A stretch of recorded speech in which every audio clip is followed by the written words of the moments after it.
നമസ്കാരം, മലയാളി വാർത്തയിലേക്ക് സ്വാഗതം. മണിക്കൂറുകൾ മാത്രമാണ് ഇനി വി.ഡി. സതീശന്റെ നേതൃത്വത്തിലുള്ള മന്ത്രിസഭ സത്യപ്രതിജ്ഞ ചെയ്ത് അധികാരം ഏറ്റെടുക്കാൻ ഉള്ളത്. പിണറായി വിജയന്റെ നെഞ്ചിൽ തീയാളുകയാണ്. കാരണം ഇതുവരെ ഇരുന്ന കസേരയിൽ മറ്റൊരാൾ, പ്രതിപക്ഷ കസേരയിലേക്ക് താൻ. അതിനേക്കാളൊക്കെ ഉപരി പിണറായി വിജയനെ വലയ്ക്കുന്നത്, പിണറായി വിജയനെ അരിശം പിടിപ്പിക്കുന്നത് മുൻ മുഖ്യമന്ത്രി എന്നുള്ള ആ ഒരു വിളിയാണ്.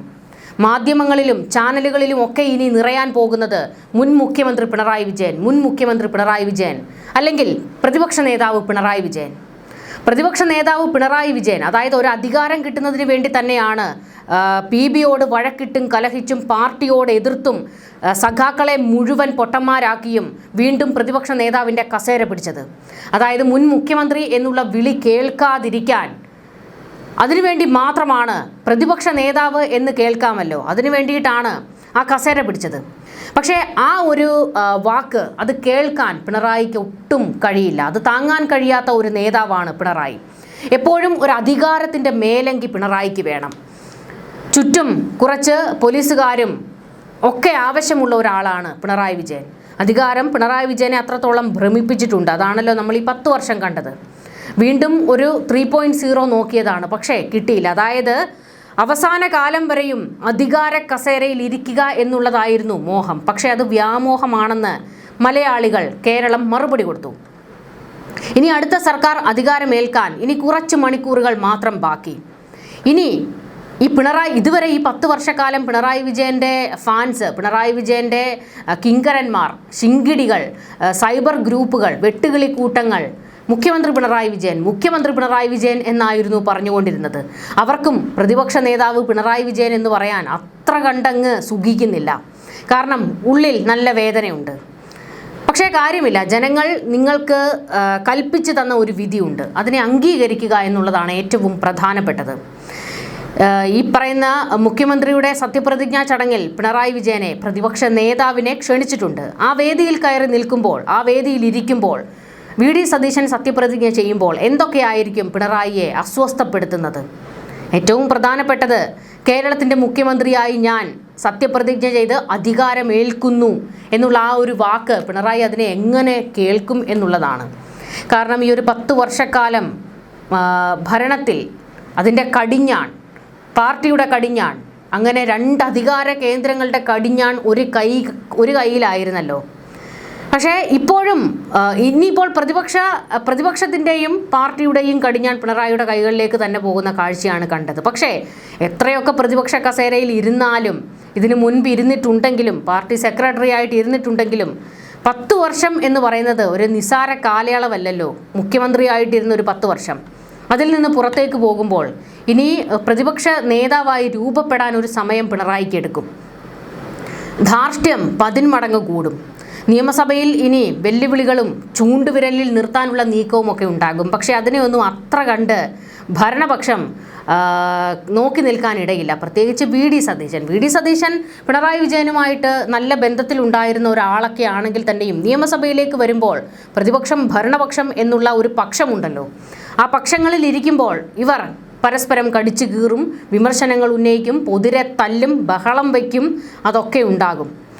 അപ്പോഴും പിണറായി വിജയനേക്കാൾ സതീശൻ കയറി സ്കോർ ചെയ്താൽ അത് പിണറായി വിജയന് വല്ലാത്ത ക്ഷീണമുണ്ടാക്കും. അങ്ങനെ വലിയ പ്രതിസന്ധികൾക്ക് നടുവിലാണ് പിണറായി വിജയൻ വീണിരിക്കുന്നത്.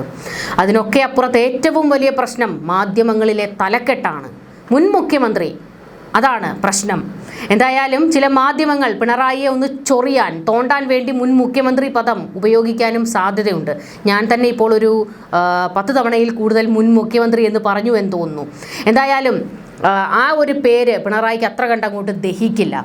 പക്ഷേ ദഹിച്ചേ കഴിയൂ, കാരണം കയ്യിലിരിപ്പ് കൊണ്ടാണല്ലോ അധികാരം പോയത്. എന്തായാലും പിണറായി വിജയൻ്റെ ഏകാധിപത്യത്തെ സ്വന്തം പാർട്ടിക്കാർ പോലും എതിർത്തു തുടങ്ങിയിരിക്കുന്നു എന്നുള്ളതാണ് ഏറ്റവും വലിയ ഒരു നീക്കം. ഈ സഖാക്കൾ, താഴെ തട്ടിലുള്ള പ്രവർത്തകർ പിണറായിയെ തിരുത്താൻ തയ്യാറാകുന്നു. ഇതൊക്കെ തമ്പ്രാന് ദഹിക്കുമോ? കാരണം ഞാൻ പറയുന്നതാണ് നീതി, ന്യായം, ചട്ടം എന്നൊക്കെയാണല്ലോ പിണറായിയുടെ അന്ത്യശാസനങ്ങൾ. അതിനെല്ലാം തിരുത്താൻ ഒരു കൂട്ടം CPMകാർ, നേതാക്കൾ, താഴെ തട്ടിലെ പ്രവർത്തകർ എല്ലാവരും പിണറായിക്ക് നേരെ വിരൽ ചൂണ്ടി പിണറായിയെ ചൂണ്ടുവിരലിൽ നിർത്തുന്നു. തിരുവിതാംകൂറിലെ ഏകാധിപതിയായിരുന്ന CP രാമസ്വാമി അയ്യരുടെ ഭരണ നേട്ടങ്ങൾക്കും ഒരുപാട് ഗുണഭോക്താക്കൾ ഉണ്ടായിരുന്നു. പക്ഷേ ഏകാധിപതിയായ CPയുടെ അന്ത്യം ആരും മറക്കരുത്.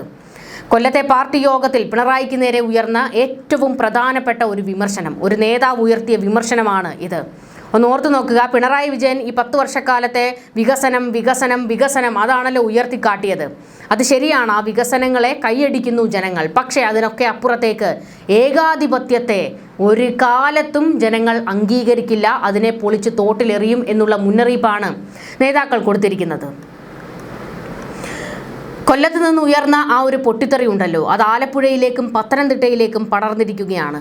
ഈ തീ മറ്റ് ജില്ലകളിലേക്ക് കൂടി പടരുമ്പോൾ, അങ്ങ് തെക്ക് നിന്ന് വടക്കോട്ട് എത്തുമ്പോൾ പിണറായി വിജയന്റെ കാര്യത്തിൽ ഏകദേശം ഒരു തീരുമാനമാകും എന്നുള്ളതാണ് ഇപ്പോൾ വ്യക്തമാകുന്നത്. വരും ദിവസങ്ങളിൽ പാർട്ടിയിൽ വലിയ പൊട്ടിത്തെറികൾ ഉണ്ടാകും. കാരണം അടുത്ത ദിവസങ്ങളിലൊക്കെ പാർട്ടി യോഗങ്ങൾ നടക്കാൻ പോകുകയാണ്.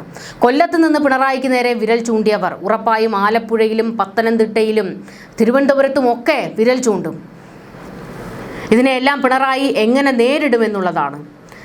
പിണറായി വിജയനെ പ്രതിപക്ഷ നേതാവാക്കാനുള്ള നീക്കത്തിനെതിരെ പാർട്ടിയിൽ വലിയ പടയൊരുക്കം ഇപ്പോൾ ഒരുങ്ങുന്നുണ്ട്. അതായത് പാളയത്തിൽ പട പിണറായിക്ക് നേരെ ശക്തമാകുന്നു. പക്ഷെ ഇപ്പോഴും ആ ഒരു കടിഞ്ഞാൺ പിണറായിയുടെ കയ്യിൽ തന്നെ ഉണ്ട് എന്നുള്ളതാണ്.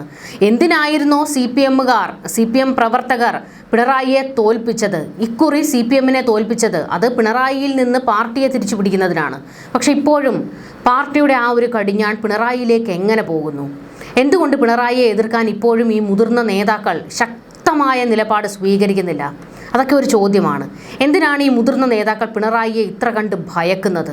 ഭരണവിരുദ്ധ വികാരമല്ല, മറിച്ച് മുഖ്യമന്ത്രി പിണറായി വിജയൻ, പാർട്ടി സംസ്ഥാന സെക്രട്ടറി MV ഗോവിന്ദൻ ഇവരോടുള്ള എതിർപ്പാണ് ജനങ്ങൾ CPMന്റെ നെഞ്ചത്ത് കുത്താൻ കാരണമായതെന്ന് തലയിൽ ആൾ താമസമുള്ള, അതായത് തലയ്ക്കുള്ളിൽ തലച്ചോറുള്ള നേതാക്കൾക്കും പാർട്ടി പ്രവർത്തകർക്കും മനസ്സിലായി കഴിഞ്ഞിട്ടുണ്ട്. പക്ഷേ ഇപ്പോഴും നേരം വെളുക്കാത്തത് MV ഗോവിന്ദനും പിണറായിക്കും മാത്രമാണ്. അങ്ങനെ ഭരണവിരുദ്ധ വികാരമോ അല്ലെങ്കിൽ പിണറായി എതിർപ്പോ ഒന്നും ഇവിടെ ഇല്ല എന്നാണ് പാർട്ടി സെക്രട്ടറി വൈറ്റ് വാഷ് അടിക്കുന്നത്. ഗോവിന്ദ, നിങ്ങൾ പിണറായി വിജയന്റെ അടിമയായിട്ട് തായ്ക്കണ്ടിയിൽ പോയി കിടന്നുകൊള്ളൂ. എന്തിനാണ് ഈ പാർട്ടി സെക്രട്ടറി കസേരയിൽ ഇരിക്കുന്നത്? നിങ്ങൾക്ക് അല്പമെങ്കിലും ഉളുപ്പുണ്ടെങ്കിൽ ആ കസേരയിൽ നിന്ന് ഇറങ്ങിപ്പോവുക, രാജിവെച്ച് ഇറങ്ങിപ്പോവുക. കാരണം എത്രയോ മഹാരഥന്മാർ ഇരുന്ന ഒരു പാർട്ടി കസേരയാണ്. അവിടെയാണ് ഒരു അട്ടർ വേസ്റ്റിനെ കൊണ്ടിരുത്തിയത്. പിണറായിയാണ് പാർട്ടിയുടെ ഏക നേതാവ് എന്ന നിലയിലുള്ള തെറ്റായ വ്യക്തിപൂജ എപ്പോഴാണ് തുടങ്ങിയത്? ഇപ്പോൾ ആ വ്യക്തിപൂജയെ എല്ലാവരും എതിർക്കുന്നു. മുതിർന്ന നേതാക്കൾ എതിർക്കുന്നു, CPM പ്രവർത്തകർ എതിർക്കുന്നു. പക്ഷേ ഇത് നിങ്ങൾ ഇപ്പോഴായിരുന്നില്ല എതിർക്കേണ്ടിയിരുന്നത്. 10 വർഷങ്ങൾക്ക് മുൻപേ നിങ്ങൾ എതിർക്കണമായിരുന്നു. പ്രത്യേകിച്ച് ഒന്നാം പിണറായി സർക്കാരിൻ്റെ അധികാരകാലം മുതൽ ഇവിടെ പിണറായി വിജയൻ എന്ന ഒരു ബ്രാൻഡ് ഉണ്ടാക്കിയെടുക്കാൻ ഒരു ശ്രമം നടന്നു, PR വർക്ക് ടീമിനെ ഉപയോഗിച്ചുകൊണ്ട്. പിണറായി എന്തോ ഒരു അമാനുഷികനാണ് എന്നൊക്കെയുള്ള രീതിയിലായിരുന്നല്ലോ വാഴ്ത്തുപാട്ടും കുമ്മിയടിയും ഒക്കെ. അതിനെയൊക്കെ നിങ്ങൾ എതിർക്കണമായിരുന്നു. പക്ഷേ ഇന്ന് ഇതിനെ എല്ലാത്തിനെയും കൂടി ഇപ്പോൾ എതിർത്തിട്ടൊരു കാര്യവുമില്ല. ഒരു തിരുത്തൽ വരുത്താമെന്ന് ഇപ്പോൾ കരുതിയിട്ട് കാര്യമില്ല. കതിരിന്മേൽ വളം വയ്ക്കുന്നതിന് തുല്യമാണത്. 10 വർഷം മുൻപ് പിണറായി വിജയൻ പാർട്ടിയേക്കാൾ വലിയ നേതാവാകാൻ പോകുന്നു, PR വർക്ക് കൊണ്ട് ഒരു ഇമേജ് ബിൽഡ് ചെയ്ത് എടുക്കാൻ ശ്രമിക്കുന്നു, ഒരു വ്യക്തിപൂജ ഉണ്ടാകുന്നു എന്നൊക്കെ കൃത്യമായി ബോധ്യപ്പെട്ട സമയത്ത് തന്നെ നിങ്ങൾ ഇടപെടണമായിരുന്നു. അന്നൊന്നും ഇടപെടാതെ ഇപ്പോൾ ഇടപെട്ടിട്ട് ഇനി വലിയ മാറ്റം ഉണ്ടാകാൻ പോകുന്നില്ല. കാരണം പ്രതിപക്ഷ നേതാവിൻ്റെ കസേരയിൽ പിണറായി കയറിയിരിക്കുമ്പോൾ 81 വയസ്സാണ് ആ മനുഷ്യന് എന്നോർക്കണം. അവിടെ നിന്ന് തൻ്റെ കാലം കഴിയുന്നത് വരെ പാർട്ടി സെക്രട്ടറി പ്രതിപക്ഷ നേതാവ് എന്നുള്ള ആ ഒരു ലേബലിൽ ഇരിക്കാനാണോ പിണറായി കണക്ക് കൂട്ടുന്നത്? അങ്ങനെയാണെങ്കിൽ നിങ്ങൾക്ക് പാർട്ടിയെ തിരിച്ചെടുക്കാൻ, പിണറായിയിൽ നിന്ന് മോചിപ്പിക്കാൻ കഴിയുമെന്ന് തോന്നുന്നില്ല. എന്തോ ഒരു ബാധ പോലെയാണ് ഇപ്പോൾ പിണറായി വിജയൻ CPMന്. കാരണം ഒഴിപ്പിക്കാൻ ശ്രമിക്കും തോറും അതിങ്ങനെ അള്ളിപ്പിടിച്ച് കിടക്കുകയാണ്. ഒരു തരത്തിലും ഞാൻ ഒഴിഞ്ഞു പോകില്ല എന്നുള്ള നിലപാട്, കടുംപിടുത്തമാണ് പിണറായിക്കുള്ളത്. എന്തായാലും വരും ദിവസങ്ങളിൽ വലിയ പൊട്ടിത്തെറിയിലേക്ക് കാര്യങ്ങളെത്തും. അതിനൊക്കെ അപ്പുറത്ത് നാളത്തെ ഒരു സത്യപ്രതിജ്ഞ പിണറായി എങ്ങനെ നോക്കിക്കാണും എന്നുള്ളത് ഏറ്റവും പ്രധാനപ്പെട്ടത് തന്നെയാണ്. ന്യൂസ് ഡെസ്ക് മലയാളി വാർത്ത.